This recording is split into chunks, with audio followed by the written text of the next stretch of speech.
السلام علیکم، نمشکار، ست سری اکال اینڈ گڈ ایوننگ۔ میں ہوں آرزو کاظمی اور آپ دیکھ رہے ہیں پوائنٹ آف ویو۔ ہمیں جی جوائن کیا ہے ڈاکٹر عبدالباسط صاحب نے، جو کہ ایمبیسڈر بھی رہ چکے ہیں، اور یقیناً اسی حوالے سے کئی بار ہم کچھ سوال ایسے بھی کریں گے جو ڈاکٹر صاحب کو شاید تھوڑا سا اپسیٹ کر دیں، لیکن بہت شکریہ سر کہ آج آپ آئیں۔ Thank you Not so at much. all. Pleasure is all mine. Thank you very much. Thank you so much sir. Sir سب سے پہلے ہم اگر بات کریں غزہ کی، اور ایسا ہے کہ پہلے پاکستان جو ہے وہ کہا کرتا تھا، ابھی بھی کہتا ہے کہ جی ہم مسلم امہ کے لیڈر ہیں اور ہم سب سے آگے ہیں، اور ایک چودراہٹ ہمیشہ سے پاکستان کی طرف سے دکھائی گئی ہے۔ لیکن ابھی OIC کی جو میٹنگ ہوئی غزہ کے اوپر، پاکستان کو کوئی خاص لفٹ نہیں کرائی گئی۔ کیا وجہ ہے اس بات کی؟ اس سے پہلے کئی چیزوں میں پاکستان ایسا نہیں کہ آگے نہیں تھا، لیڈ کرتا رہا ہے اسلامک کنٹریز کو۔ جی بہت شکریہ اپنا آرزو۔ کویسچن میرے خیال میں اس وقت ہمارے یہاں ایک کیئر ٹیکر سیٹ اپ ہے، اور یہ بھی ایک وجہ ہو سکتی ہے کہ دنیا کس سے انگیج کرے۔ ٹھیک ہے، پاکستان کے ڈائنامکس ہم جانتے ہیں، لیکن مجھے لگتا ہے کہ کیئر ٹیکر سیٹ اپ ہونے کی وجہ سے ہم وہ کردار ادا نہیں کر سکے جو پاکستان کو کرنا چاہیے تھا۔ تو اس میں سر کیئر ٹیکر گورنمنٹ تو ابھی آئی ہے، ہماری حالت تو بہت پہلے سے خراب ہے، نہ ہمیں کوئی ایشیا میں منہ لگاتا ہے، نہ کوئی ہمیں عرب کنٹریز پوچھتی ہیں۔ یہ سلسلہ تو کافی ٹائم سے ہے۔ نہیں، چونکہ آپ نے غزہ کے بارے میں بات کی 7 اکتوبر کے بعد کی، تو میں اس کانٹیکس میں بات کر رہا تھا۔ جہاں تک اوور آل پاکستان کی بات ہے، اوبویسلی ہمارا کلاؤڈ جو ہے وہ کئی حد تک کم بھی ہوا ہے، لیکن مثال کے طور پر ابھی ریسنٹلی یونیسکو کے الیکشنز تھے، تو ہم نے بھارت کو تقریباً 20 ووٹ سے شکست دی۔ پاکستان نے 38 ووٹ حاصل کیے، بھارت نے 18 ووٹ حاصل کیے۔ تو یہ چیزیں چلتی رہتی ہیں، اتار چڑھاؤ رہتا ہے، لیکن آبویسلی اس بات سے تو کوئی اختلاف نہیں کر سکتا کہ ملک اگر اندر سے اکنامکلی مضبوط نہیں ہے، پولیٹیکل انسرٹینٹی ہے، سیاسی عدم استحکام ہے، تو فارن پالیسی اس طرح روبسٹ ہو نہیں سکتی۔ یہ دونوں چیزیں آپس میں انٹر لنکڈ ہیں۔ سر آج کل نون گن مین جو ہے وہ بڑا فیمس ہو رہا ہے، اور جگہ جگہ پہ جو یہ ٹیررسٹ کہلاتے ہیں ان کو مارا بھی جا رہا ہے۔ ایک خاموشی، ایک سناٹا ہے، پاکستان میڈیا کوئی بات نہیں کر رہا۔ نیوز پیپرز وغیرہ میں، ڈان وغیرہ میں یہ نیوز آ جاتی ہیں۔ آپ کے خیال سے کون کر رہا ہے یہ؟ کیا یہ بھارت کی ایجنسیز آ کے مار رہی ہیں؟ اگر ایسا ہے تو پھر ہماری ایجنسیز کو پتہ کیوں نہیں لگ رہا؟ یا پھر آپ سمجھتے ہیں کہ ہمارے ہی لوگ ہیں جو ان لوگوں کو ختم کر رہے ہیں تاکہ دوبارہ FATF میں نہ جانا پڑے، اور اس قسم کی جو پرابلم فیس کر رہا ہے پاکستان ان لوگوں کی وجہ سے جو دہشت گردی کرتے ہیں اس سے بچ سکے؟ دیکھیے، جہاں تک یہ چیزیں ہیں، اب میں چونکہ انٹیلیجنس کا آدمی نہیں ہوں تو میرے لیے تو یہ بہت کہنا مشکل ہے، بٹ کویسچن یہی ہے کہ جو 2-3 خبریں حال میں ہمارے سامنے آئیں، ایک ہردیپ سنگر نجر کی جن کو کینیڈا میں مارا گیا، اور کینیڈا کا ریئیکشن آپ نے دیکھا، انہوں نے را کو اس میں انوالو کیا، اور انہوں نے ایلیج بھی کیا کہ اس میں بھارت کی آفیشیل ایجنسیز انوالو تھیں۔ اسی طرح ابھی امریکہ نے جو پنن صاحب ہیں ان کے بارے میں بھی یہی کچھ کہا کہ اس میں بھارت کے آفیشیل ایجنسیز کا ہاتھ ہیں۔ تو اگر یہ جو 5 آئیز انٹیلیجنس جو آرگنائزیشن ہے اس کو سامنے رکھتے ہوئے ہم دیکھیں تو بعد از قیاس نہیں ہے کہ بھارت ہی انوالوڈ ہو۔ پاکستان میں بھی جو اس وقت کاروائیاں ہو رہی ہیں، ممکن ہے اس میں، مطلب میں اس کو رول آؤٹ نہیں کر سکتا۔ تو سر ہماری ایجنسیز اتنی کمزور ہیں کہ انہیں پتہ ہی نہیں لگ رہا کہ کوئی آ رہا ہے اور مار کے جا رہا ہے، لیکن جن لوگوں کو مارا جا رہا ہے وہ ہمیشہ سے وانٹڈ میں رہے ہیں، وانٹڈ لسٹ میں رہے ہیں، اور کہیں نہ کہیں سے ٹیررزم کا الزام ان کے اوپر رہا ہے، بھارت میں موسٹ وانٹڈ بھی رہے ہیں۔ تو پاکستان میرے خیال ہے اس سے تو صفائی ہو رہی ہے یہاں پہ، تو آپریشن کلین اپ کا نام دے دینا چاہیے کہ جو کام ہمیں کرنا چاہیے تھا وہ ایک دوسری کنٹری کے لوگ آ کے کر کے اور نکل بھی جاتے ہیں اور ہمیں پتہ نہیں لگتا، کیونکہ سر ابھی تک 10-15 لوگ مارے جا چکے ہیں۔ نہیں، لیکن بھارت دیکھیے نا، یہ تو بھارت کا نقطہ نظر ہے نا کہ یہ لوگ وانٹڈ ہیں یا ان پہ الزامات ہیں۔ الزامات کو تو عدالت میں پیش کیا جاتا ہے اور وہیں پہ کارروائی بھی ہوتی ہے، اور الزام اگر درست ثابت ہو جائے تو پھر مجرم جو ہے وہ پھر سزا کا مستحق ہو جاتا ہے۔ لیکن یہ اپنے طور پہ ہی چیزیں ڈیسائیڈ کر لینا، یہ تو کسی ملک کو حق نہیں دیتی، اور اگر آپ کو شکایت ہے یا کوئی پرابلم ہے تو آپ اس ملک سے رابطہ قائم کیجئے. یہ تو کھلی دہشت گردی ہے میرے خیال میں کہ آپ دوسرے ممالک میں جا کے، چاہے وہ کینیڈا ہو یا امریکہ ہو، آپ وہاں جا کر لوکل آپریٹرز آپ ہائر کریں، ان کو پیسے دیں. یہ تو ٹیرر فائنینسنگ میں آتا ہے، یہ تو منی لانڈرنگ میں آ رہا ہے. اب تو بھارت کو خدشہ ہونا چاہیے کہ وہ کہیں بھارت کا ریویو ہو رہا ہے تو ہم امید کرتے ہیں کہ ان تمام چیزوں کو سامنے رکھا جائے گا اور بھارت کو گرے لسٹ میں نہیں بلکہ بلیک لسٹ میں شامل کر دینا چاہیے، جس قسم کی بھارت کارروائیاں پوری دنیا میں کر رہا ہے.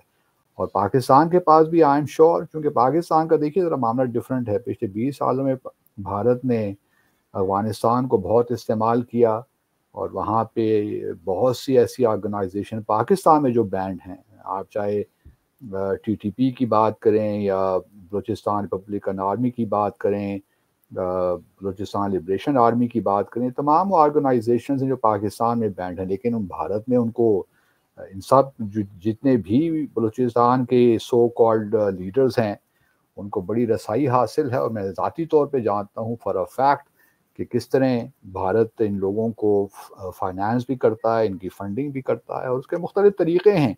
تو لیٹس ہوپ کہ بھارت بھی جو ہے، جس طرح ہم نے ایف اے ٹی ایف میں ہمارے ڈومیسٹک لاز وغیرہ کمزور تھے، ہم گرے لسٹ میں آئے، لیکن ہم نے اپنے جو لوپ ہولز تھے ان کو پلگ کیا، بہتر کیا، ہم نکل آئے.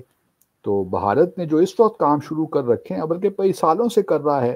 پہلے تو پاکستان کہتا رہا، پاکستان تو یقین نہیں کرتا تھا. اب کینیڈا اور امریکہ اور جب سے ان کی جو آرگنائزیشن بنی ہے، ان پہ آیا ہے، بات آئی ہے، تو اب یہ جاگیں اور ان کو بھارت کی حقیقت معلوم ہو رہی ہے، جو کہ ہمیں تو پہلے سے ہمیشہ سے ہی معلوم تھی.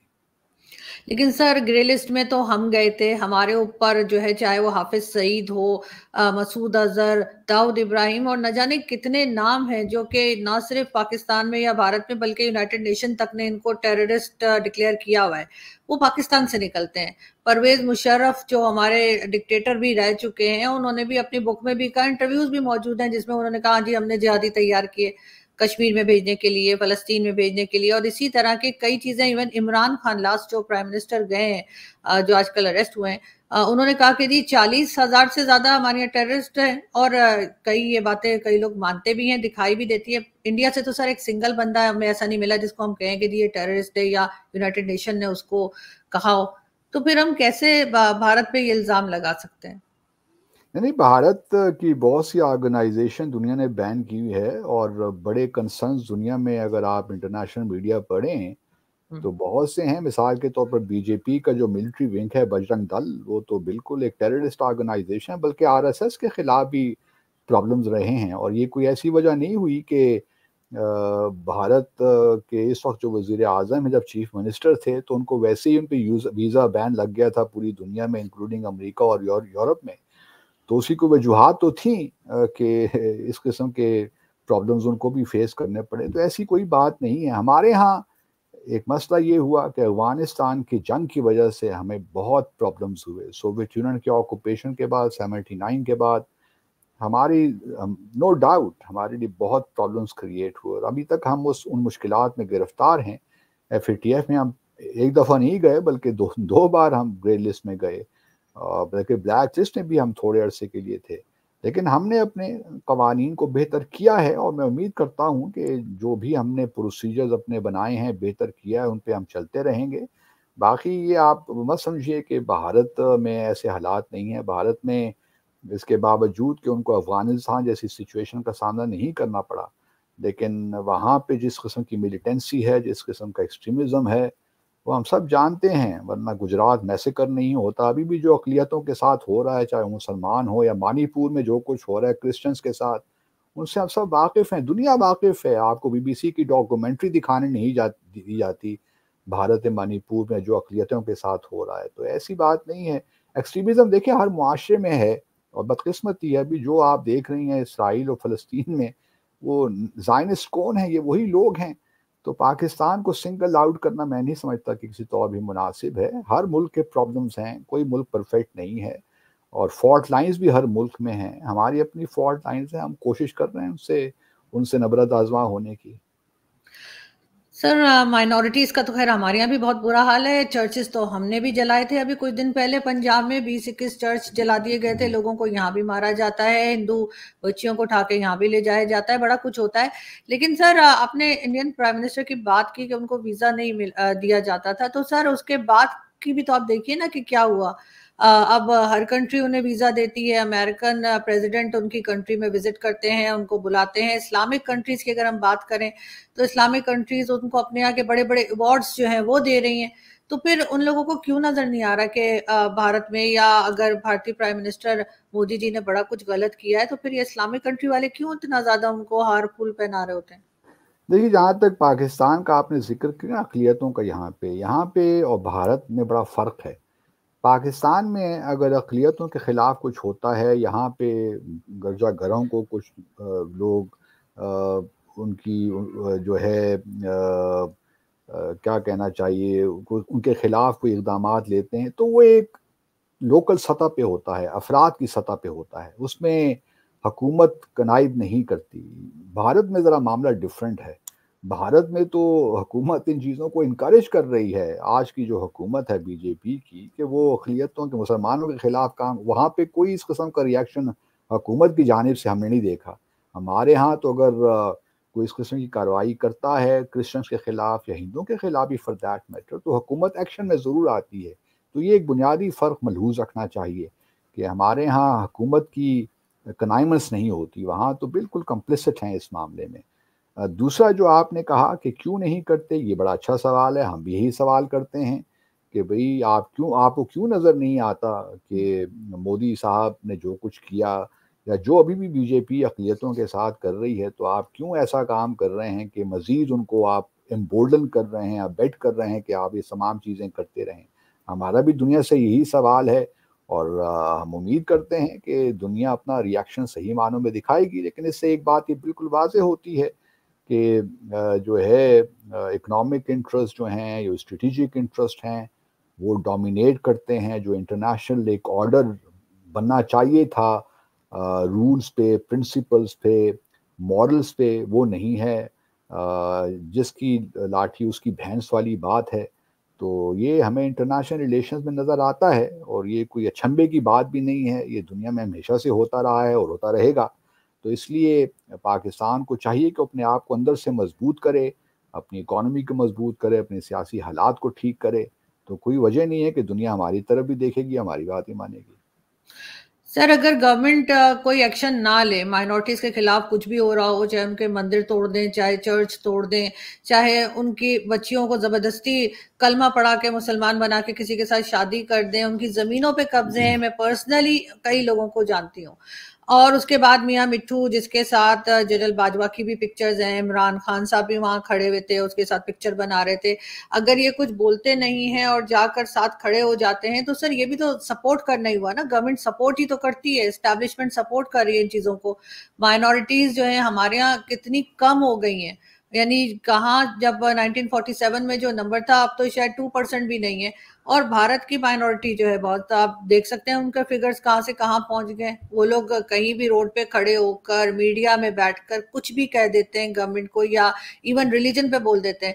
ہمارے یہاں تو میں نے ایسا ہوتا نہیں دیکھا. ہماری مائنورٹی کی تو ہمت ہی نہیں ہے. اور کیونکہ سر آپ امبیسڈر بھی رہ چکے ہیں کافی, آپ کے یقیناً یہاں پر بھی لوگوں سے جان پہچان زیادہ ہوگی, تو میں یقیناً آپ کے ساتھ کچھ لوگوں کے نمبرز اور کانٹیکٹ ڈیٹیلز شیئر کروں گی جو کہ ہندو کمیونٹی سے ہیں یا کرسچنز ہیں. ان کے بہت پرابلمز ہیں. اگر آپ کسی ایک کا مسئلہ بھی حل کروا دیں تو میں مان جاؤں کہ پاکستان میں مائنورٹی کا کوئی رائٹ ہے, یا انہیں نہیں کچھ نہیں دیتے. میں نے تو یہ کہا ہی نہیں کہ مائنورٹیز کا مسئلہ نہیں ہے. پاکستان میں بہت سے مسائل ہیں جو مائنورٹیز ہماری فیس کر رہی ہیں, اور گورنمنٹ کو چاہیے کہ وہ ان پہ صحیح معنوں میں ریئیکٹ کرے. اور جو بھی گرجا گھروں کو گراتا ہے یا ان کو نقصان پہنچاتا ہے, یا مندروں کو یا گردواروں کو, اگر اقلیتوں کے خلاف کچھ بھی ہوتا ہے تو گورنمنٹ کو تو ریئیکٹ کرنا چاہیے. میں تو ڈینائل موڈ میں نہیں ہوں. میں تو یہ ایکسیپٹ کر رہا ہوں کہ پاکستان میں یقیناً ہمارے ہاں ایشوز ہیں, اور ہمارے ہاں ایشوز کم ہیں فرینکلی اسپیکنگ, کہ ہمارے ہاں مائنورٹی کی تعداد کم ہے. تو ایسا نہیں ہے کہ ہم ان ایشوز کو ڈیل نہیں کر سکتے. لیکن بھارت کیپیسٹی کے بھی ایشو ہو سکتے ہیں. لیکن یہ ضرور ہے کہ جب بھی اس قسم کا واقعہ ہوتا ہے تو حکومت ضرور ریئیکٹ کرتی ہے. اب وہ کتنا افیکٹو ہوتا ہے that leaves much to be desired. I totally agree with you. لیکن جہاں تک آپ نے یہ بات کی کہ پاکستان میں اقلیتیں کم ہو گئی ہیں اور جی بھارت میں اقلیتوں کی تعداد پرسنٹیج بڑھ رہی ہے، اس کی میں تھوڑا تصحیح کر دوں آپ کی اجازت سے. دیکھیں جب پاکستان 1947 میں بنا تو مائنورٹیز کی تعداد یقیناً 22 سے 24% ہندو بھی تھے اس زمانے میں، لیکن یہ ہم اس پاکستان کی بات کر رہے ہیں جس میں ایسٹ پاکستان بھی شامل تھا. ایسٹ پاکستان میں یقیناً ہندوؤں کی تعداد جو اب مشرقی پاکستان اس زمانے میں اور بنگلہ دیش ہے اس وقت بہت زیادہ تھی، تقریباً 25% آپ کہہ لیں. لیکن ان کے الگ ہونے کے بعد وہ صورتحال نہیں رہی. پاکستان میں، مغربی پاکستان میں جو اس وقت پاکستان ہے، اس میں کبھی بھی ہندوؤں کی تعداد 22% نہیں تھی. ایک غلط فگرز کوٹ کی جاتی ہے، بھارت کے پروپیگنڈا ہے، ان کا نیریٹو ہے. پاکستان میں کوئی اتنی بڑی تعداد ہندوؤں کی نہیں تھی. یقیناً لوگ مائیگریٹ کر کے یہاں سے گئے، جس طرح وہاں سے بھارت سے لوگ یہاں مائیگریٹ کر کے آئے، تو یہ ایک تھا. اس کے بعد اگر آپ دیکھیے تو پاکستان میں اقلیتوں کی تعداد مور اور لیس اتنی ہے جتنی 1948 1950 تک تھی.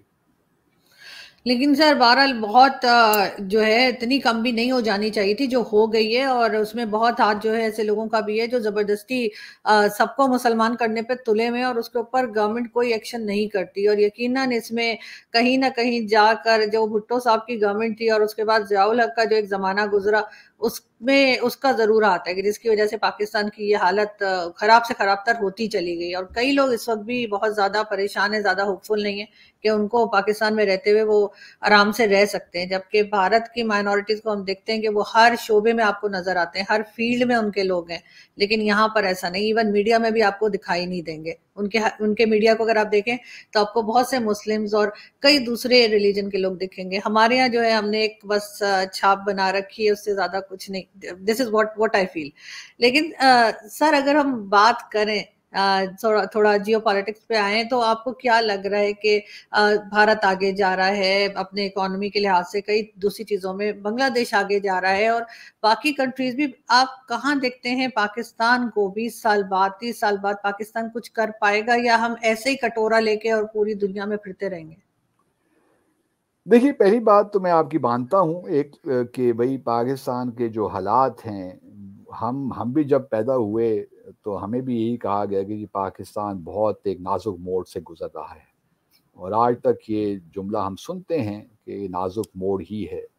تو یہ نازک موڑ کب ختم ہوگا یہ مجھے نہیں معلوم، میں کچھ کہہ نہیں سکتا اس کے بارے میں.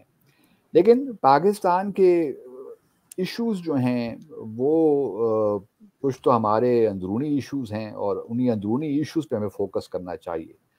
اور میں ذاتی طور پہ سمجھتا ہوں کہ جب تک سیاسی استحکام ہمارے ملک میں نہیں آئے گا، چیزیں اس طرح بہتر نہیں ہو سکتی جس طرح ہم چاہتے ہیں.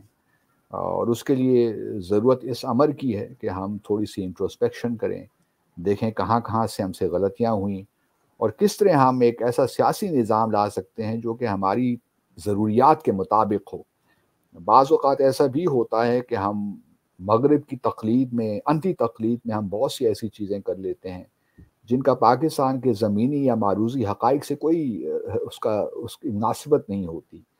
تو میرا اپنا خیال یہ ہے کہ ہمیں تھوڑا سا ایک لحاظ سے سیریسلی بیٹھ کر سوچنا پڑے گا کہ جو سیاسی عدم استحکام ہمارے ملک میں ہر 5 سال کے بعد آ جاتا ہے اور جس سے ہم لوگ گزرتے ہیں، اور اس کا پھر انیویٹیبلی اس کا امپیکٹ ہوتا ہے ہماری اکانومی پہ. پالیسیز سے کنسسٹنسی اس میں نہیں رہتی، کانٹینیوٹی نہیں رہتی، جس کی وجہ سے آج ہم جس مقام پہ کھڑے ہیں، اور واقعی ایک نازک موڑ، کرٹیکل جنکچر پہ ہم کھڑے ہیں کوٹ ان کوٹ. تو اس سے نکلنے کا طریقہ یہی ہے کہ ہم ایک سیاسی استحکام کی طرف جائیں تاکہ سسٹم کے اندر یقین تیقن پیدا ہو. جب تک وہ پیدا نہیں ہوگا، ہر 5 سال کے بعد ہمیں یہ فکر لاحق ہوگی کہ اب آگے کیا ہونا ہے، الیکشنز ہونے ہیں نہیں ہونے. تو بھارت نے یہ زبردست کام کیا ہے اور ان کو اس بات پہ اپریشیٹ کرنا چاہیے کہ انہوں نے کم از کم سیاسی استحکام وہ لے کر آئے اپنے سسٹم کے اندر، جس کی وجہ سے آج وہ اکنامکلی جہاں کھڑے ہیں وہ بنیادی طور پہ ہی ہے کہ ان کے ہاں سیاسی استحکام آیا. اگر ہمارے ہاں بھی یہ آ جائے تو میں نہیں سمجھتا، پاکستان کو اللہ تعالیٰ نے بڑا زبردست پوٹینشیل دے رکھا ہے، ہمارے پاس کسی چیز کی کمی نہیں ہے.